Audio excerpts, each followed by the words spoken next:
தற்போது 3 மணி வரை தமிழக சட்டப்பேரவை ஒத்திவைக்கப்பட்டுள்ளது. அதாவது மீண்டும் சபை 1 மணிக்கு கூடியவுடன் எதிர்க்கட்சி தலைவர் ஸ்டாலின் எழுந்திருந்து அதாவது ஒரு கருத்தை தெரிவித்தார்.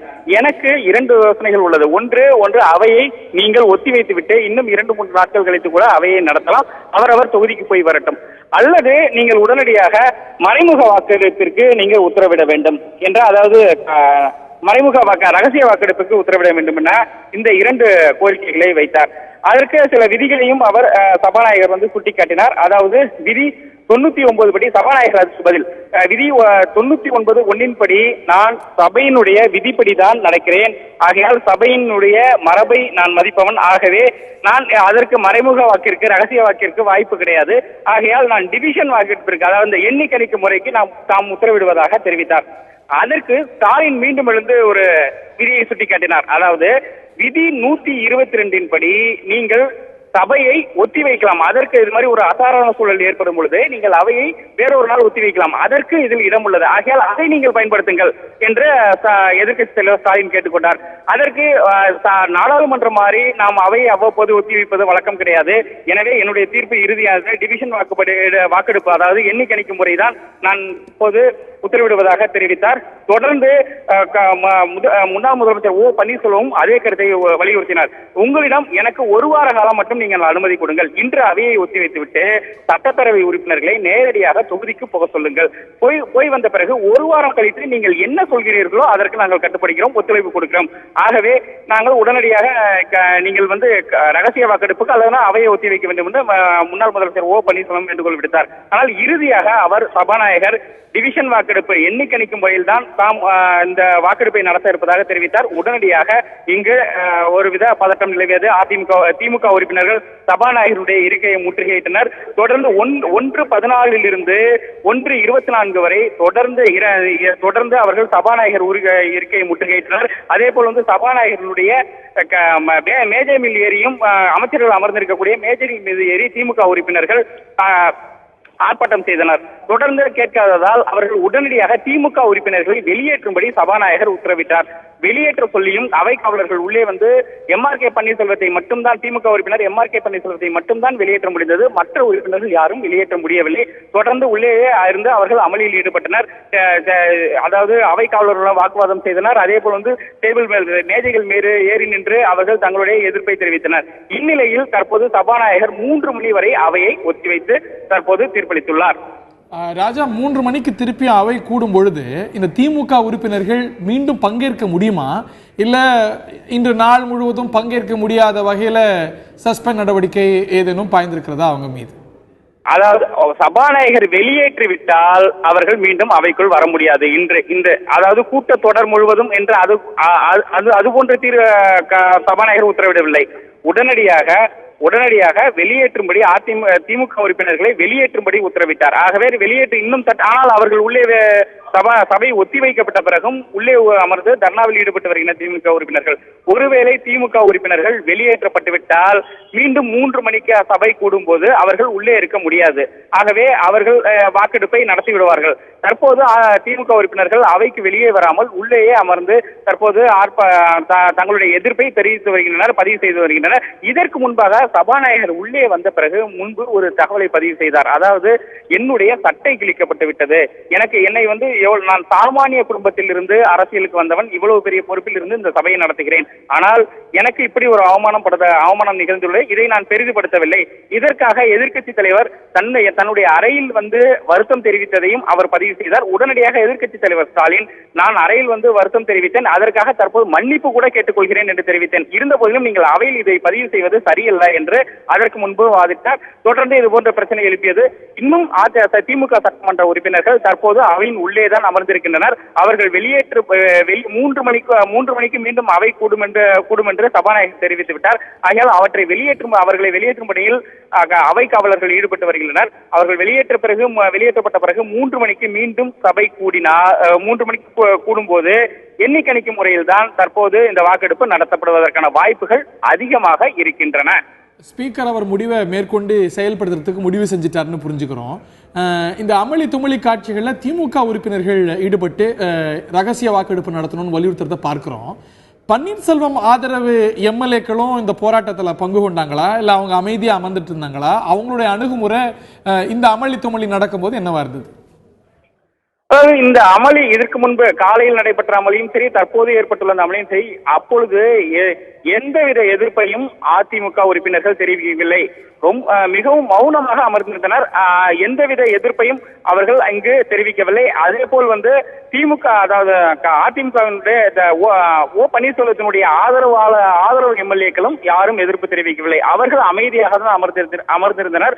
ஓ பன்னீர்செல்வம் மட்டுமே எழுந்து இந்த கோரிக்கை வைத்தார். அதாவது தொகுதிக்கு ஒரு வாரம் இவர்களை சென்றுவிட்டு மீண்டும் வந்த பிறகு நீங்கள் வாக்கெடுப்பு நடத்த சொல்லுங்கள், அப்பொழுது எது போன்ற நிலை நீங்கள் எடுத்தாலும் நாங்கள் கட்டுப்படுகிறோம் என்று ஓ பன்னீர்செல்வம் தெரிவித்து விட்டார். ஆனால் அதிமுக உறுப்பினர்கள், பொதுவாக அதிமுக முன்னாள் முதலமைச்சர் ஜெயலலிதாவினுடைய பெயரை குறிப்பிடும் போது எதிர்ப்பு தெரிவித்தார்கள். ஆனால் இந்த அன்பழகன் எதிர்ப்பை, அதாவது கிரிமினல் வழக்கில் தண்டனை பெற்றுள்ள ஜெயலலிதா, சசிகலா என்று பெயரையே குறிப்பிட்டார். அப்பொழுதும் அதிமுக உறுப்பினர்கள் நிசப்தமாக தான் அமர்ந்திருந்தனர். ஒருவித அமைதியுடன் காலை 11 மணிக்கு அவை தொடங்கியிலிருந்து இதுவரை அதிமுக உறுப்பினர்களும் சரி, மற்ற அதாவது அமைச்சர்களும் சரி, அதிமுக அமைச்சர்களும் ஒரு வார்த்தை கூட பேசவில்லை. அனைவரும் அமைதியாக இருக்கின்றனர். ஆனால் எடப்பாடி பழனிசாமி, முதலமைச்சர் எடப்பாடி பழனிசாமி மட்டும் எழுந்து தன்னுடைய இந்த ஆதரவு கோரும் தீர்மானத்தை முன்மொழிந்தார்.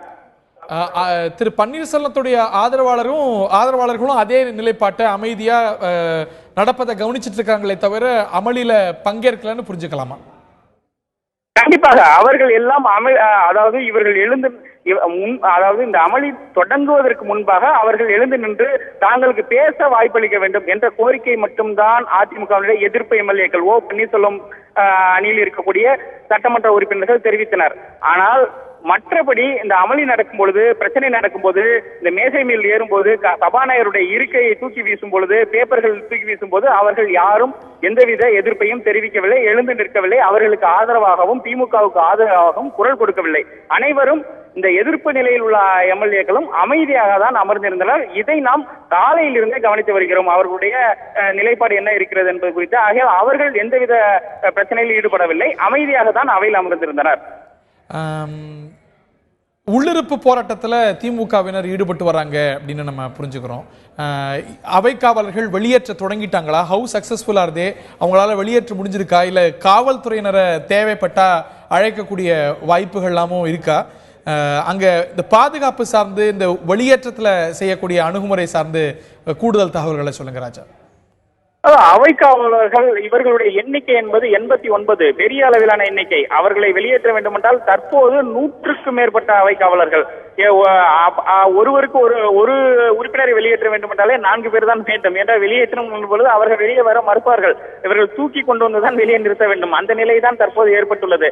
முழுவதுமாக அவை காவலர்கள் 100க்கும் மேற்பட்ட, வழக்கத்தை விட இன்னைக்கு ஸ்ட்ரென்த் அதிகமாக இருந்தது. காவல்துறையுடைய எண்ணிக்கை அவை காவலர்களுடைய எண்ணிக்கை அதிகமாக இருந்தது.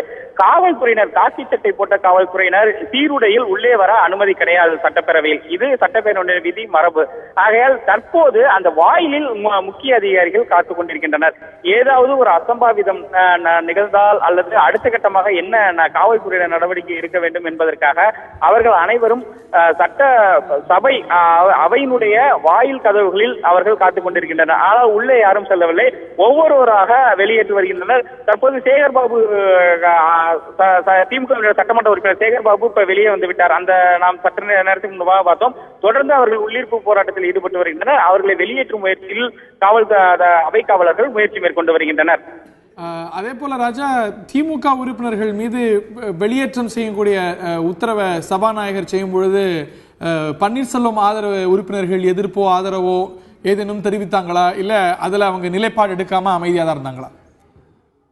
அதாவது தொடர்ந்து அவரை சபாநாயகரை முற்றுகையிட்ட போது சபாநாயகர் பலமுறை எச்சரித்தார். உடனடியாக அவை காவலர்கள் திமுக உறுப்பினர்களை வெளியேற்ற வேண்டும் என்று பலமுறை அவர் அவை காவலர்களுக்கு உத்தரவிட்டார். அப்பொழுது திரு ஓ பன்னீர்செல்வத்தினுடைய ஆதரவு சட்டமன்ற உறுப்பினர்கள் எந்தவித எதிர்ப்பையும் தெரிவிக்கவில்லை. அவர்களும் அமைதியாக தான் அமர்ந்திருந்தனர். இதுதான் நாம் உள்ளே கண்ட காட்சி. அமைதியாக தான் அவர்கள் அமர்ந்திருந்தனர். அதற்கு எதிர்ப்பு தெரிவிக்கவில்லை. ஒருவராக தற்போது திமுக உறுப்பினர்களை இவர்கள் வெளியேற்றி வருகின்றனர். அவர்கள் அமைச்சர்கள் அமரக்கூடிய மேஜை மேல் ஏறிவிட்டனர்.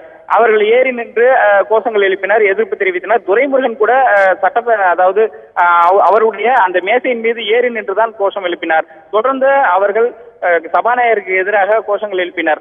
ஆனால் அப்பொழுது ஓ பன்னீர்செல்வத்தினுடைய ஆதரவு சட்டமன்ற உறுப்பினர்களும் எதுவும் தெரிவிக்கவில்லை. அவர்கள் அங்கு அமைதியாக தான் அமர்ந்திருந்திருந்தனர். இதுதான் உள்ளே நாம் கண்ட காட்சி. ஜூன் 2016 நம்ம பார்த்த விஷயம் என்னன்னா, திமுகவுக்கு எப்பப்பெல்லாம் இக்கட்டான சூழ்நிலை வருதோ திமுக பக்கம் காங்கிரஸ் நின்று இருக்கிறது. இப்போ திமுக இந்த நிலைப்பாட்டை எடுக்க காங்கிரஸ் சட்டமன்ற உறுப்பினர்களுடைய அணுகுமுறை அவைக்குள்ள என்னவா இருந்தது? காங்கிரஸ் சட்டமன்ற உறுப்பினர்கள், அதாவது ராமசாமியும் தற்போது பேசினார். இரண்டாவது முறை சட்டப்பேரவை கூடியவுடன் காங்கிரசுடைய சட்டமன்ற கட்சி தலைவர் ராமசாமி பேசினார். அவர் பேசும்போது, நீங்கள் தற்போதுள்ள இந்த அசாதாரண சூழ்நிலையில் நீங்கள் மறைமுக வாக்கெடுப்பு, ரகசிய வாக்கெடுப்பு நடத்த வேண்டும் என்று கோரிக்கை மட்டும்தான் வைத்தார். ஆனால் இந்த சூழ்நிலையில் ரகசிய வாக்கெடுப்பு ஒன்றே உகந்ததாக இருக்கும் என்ற அந்த கோரிக்கையை மட்டும்தான் ராமசாமி வைத்தார் காங்கிரஸ் சட்டமன்ற உறுப்பினர். காங்கிரஸ் சட்டமன்ற உறுப்பினர்களும் இந்த தற்போதைய இந்த சூழலை அமைதியாக உற்று நோக்கி கொண்டுதான் இருக்கின்றன தவிர அவர்கள் எதிர்ப்பு தெரிவிக்க, அதாவது அவர்கள் எதிர்ப்பை கருத்துக்கள் மூலம் பதிவு செய்தனர். ஆனால் எழுந்து நின்று எதிர்ப்பு தெரிவிக்கவில்லை. தற்போது வெளியேற்றப்படுவது திமுக உறுப்பினர்கள் வெளியேற்றப்படுவதற்கும் அவர்கள் எதிர்ப்பு தெரிவிக்க வெளிநடப்பும் செய்யவில்லை. அவர்களும் அங்கு அமைதியாக அமர்ந்து தற்போதைய நிலையை உற்று நோக்கி கொண்டிருக்கின்றனர். ராஜா, முந்தைய சட்டமன்ற நிகழ்வுகள்லாம் நீங்க கூர்ந்து கவனித்து ரிப்போர்ட் பண்ணிருக்கீங்க. இது போன்று திமுக வெளியேற்றப்பட்ட நிகழ்வு, என் மாசா வெளியேற்றப்பட்ட நிகழ்வு நடந்தது. அந்த சமயத்துல என்னுடைய நினைவு சரியா இருந்தா உடனே காங்கிரஸ் உறுப்பினர்கள்லாம் எழுந்து அதற்கு எதிர்ப்பு தெரிவித்து அவங்களை வெளியேற்றக்கூடாது அப்படின்னு எதிர்ப்பு தெரிவித்தாங்க. அவங்க வெளிநடப்பும் செஞ்சுதான் என்னுடைய நினைவு. அவங்களுடைய அணுகுமுறையில மாற்றம் இருக்கா வித் ரெஸ்பெக்ட் டு டிஎம்கே? ஆமா, இதுக்கு முன்பு இதே சட்டப்பேரவையில் இதே 89 உறுப்பினர்கள் கடந்த கூட்டத்தொடரில் வெளியேற்றப்பட்டார்கள். அப்போதும் எதிர்ப்பு தெரிவித்தனர். அதாவது கடந்த 5 ஆண்டுகளிலும் அது போல ஒரு சில சம்பவங்களை நாம் சட்டப்பேரவையில் பார்க்க முடிந்தது. ஆனால் இன்றைய உடனடியாக வெளிநடப்பு கூட செய்வார்கள். திமுகவுக்கு ஆதரவு தெரிவித்து நாங்களும் வெளிநடப்பு செய்கிறோம் இந்த பிரச்சனையில் என்று தங்களுடைய கருத்துக்களை பதிவு செய்துவிட்டு வெளிநடப்பு செய்வார்கள். இதை நாம் கடந்த 5 ஆண்டுகள் மட்டுமல்லாமல் கடந்த சட்டப்பேரவை கூட்டத்தொடரிலும் கண்டோம். ஆனால் இன்று இவர்கள் வெளிநடப்பு செய்யவில்லை. ஆனால் ரகசிய வாக்கெடுப்பு வேண்டும் என்ற கருத்தில் மட்டும் அவர்கள் அவர்களுடைய நிலைப்பாட்டில் உறுதியாக இருந்தார்கள். அதை பலமுறை ராமசாமி, அதிமுக அதாவது காங்கிரசுடைய சட்டமன்ற கட்சி தலைவர் ராமசாமி 2-3 முறை அதை வலியுறுத்தினார். எங்களுக்கு ரகசிய வாக்கெடுப்பு நடத்த வேண்டும், அல்லனா இன்னும் ஒரு சில நாட்கள் கழித்த சட்டப்பேரவையை கூட்ட வேண்டும். இந்த சட்டமன்ற உறுப்பினர்கள் தங்களுடைய தொகுதிக்கு போய் வந்த பிறகு திருப்பி மீண்டும் கூட்டுங்கள் என்று தங்களுடைய நிலைப்பாட்டில் உறுதியாக இருந்தனர். வெளிநடப்பு செய்யவில்லை. அவர்கள் போய் முற்றுகையிடவும் இல்லை. சபாநாயகருடைய இருக்கையை காங்கிரஸ் உறுப்பினர்கள் முற்றுகையும் விடவில்லை, வெளிநடப்பும் செய்யவில்லை. அனைவரும் உள்ளேதான் அமர்ந்திருக்கின்றனர். ஒத்த கருத்து பார்க்க முடியுது. ஆனா ஒருங்கிணைந்த செயல்பாடு காங்கிரஸ் திமுகவுக்கு இடையே இருக்கா அப்படின்னு முந்தைய உதாரணங்களோட கம்பேர் பண்ணும்போது கேள்வி எழுது. சோ இப்ப திமுக உறுப்பினர்கள் வெளியேற்றப்பட்டு மீதம் இருக்கக்கூடிய காங்கிரஸ் சட்டமன்ற உறுப்பினர்கள், பன்னீர்செல்வம் ஆதரவு சட்டமன்ற உறுப்பினர்கள் பிளஸ் அதிமுக சட்டமன்ற உறுப்பினர்கள் என இவர்கள் பங்கேற்போடு வாக்கெடுப்பு நடைபெற போகுது, அது ஊர்ஜிதம் ஆயிடுச்சுன்னு சொல்லலாமா? இன்னமும் கூட அந்த கன்க்ளூஷனுக்கு நம்ம வந்துட தேவையில்லைன்னு சொல்வீங்களா? கண்டிப்பாக அதாவது சபாநாயகர் அவருடைய விதியை சுட்டிக்காட்டி அவர் தன்னுடைய நிலைப்பாட்டில் சபாநாயகர் உறுதியாக இருந்து விட்டார். என்னுடைய சட்டை இழிக்கப்பட்டது, நான் அவமானப்படுத்தப்பட்டேன், அதை கூட நான் பெரிதாக எடுத்துக்கொள்ளவில்லை. தற்போது நான் விதிப்படிதான் நடப்பேன், சட்டப்பேரவையினுடைய மரபுகள் படிதான் நடப்பேன். விதி 91(1) படி நான் தற்போது டிவிஷன் வாக்கெடுப்பு தான், அதாவது எண்ணிக்கணிக்கும் முறைதான் நான் வாக்கெடுப்புக்கு உத்தரவிட அவருடைய நிலைப்பாட்டில் அவர் உறுதியாக இருந்து விட்டார். இந்நிலையில் திமுக வெளியேற்றப்பட்டு விட்டது. ஒரு உறுப்பினர் ஒரு முறை வெளியேற்றப்பட்டால் அன்று முழுவதும் நடக்கக்கூடிய அவை நிகழ்வுகளில் கலந்து கொள்ள முடியாது. 3 முறை அந்த கூட்டத்தொடரில் வெளியேற்றப்பட்டால், அதாவது உதாரணத்துக்கு ஒரு 15 நாள் இந்த கூட்டத்தொடர் நடக்கிறது என்றால் 3 நாட்கள் அவர்கள் வெளியேற்றப்பட்டு விட்டால் அந்த கூட்டத்தொடர் முழுவதும் கலந்து கொள்ள முடியாது. இதுதான் சட்டப்பேரவை விதி. அந்த அடிப்படையில் தற்போது அவர்கள் திமுக உறுப்பினர்கள் வெளியேற்றப்பட்டு விட்டனர். வாக்கெடுப்பு நடக்கும் பொழுது திமுக உறுப்பினர்கள் பங்கேற்க முடியாது. தற்போது இருக்கக்கூடிய உறுப்பினர்கள் மட்டும்தான் பங்கேற்க முடியும். சபாநாயகர் மீண்டும் உள்ளே அனுமதித்தால் வாக்களிப்பதற்கான வாய்ப்புகள் இருக்கிறது. அப்படி வெளியேற்றப்பட்டு விட்டால் அவர்கள் வெளியே வந்து விடுவார்கள். அதன் பிறகு பிறகு 3 மணிக்கு சபை கூடும்போது இவர்கள் உள்ளே அனுமதிக்கப்படுவது என்பது கடினமான காரியம்தான். அதற்கான வாய்ப்புகள் என்பது இன்று யார் யாரெல்லாம் அவையில் இல்லாமல், அதாவது இந்த சம்பவம் நடைபெறும் போது உள்ளாமல் இருந்தார்களோ அவர்கள் வேண்டுமானால் உள்ளே செல்வதற்கு அனுமதிக்கப்படுவார்கள். ஏனென்றால் அந்த சம்பவத்தில் சம்பந்தப்படாத உறுப்பினர்கள் மீண்டும் உள்ளே செல்வதற்கு அனுமதிக்கப்படுவார்கள். அப்படி எத்தனை உறுப்பினர்கள் இருந்தார்கள் என்பது குறித்து நாம் இனிமொழிதான் நமக்கு தெரிய வரும்.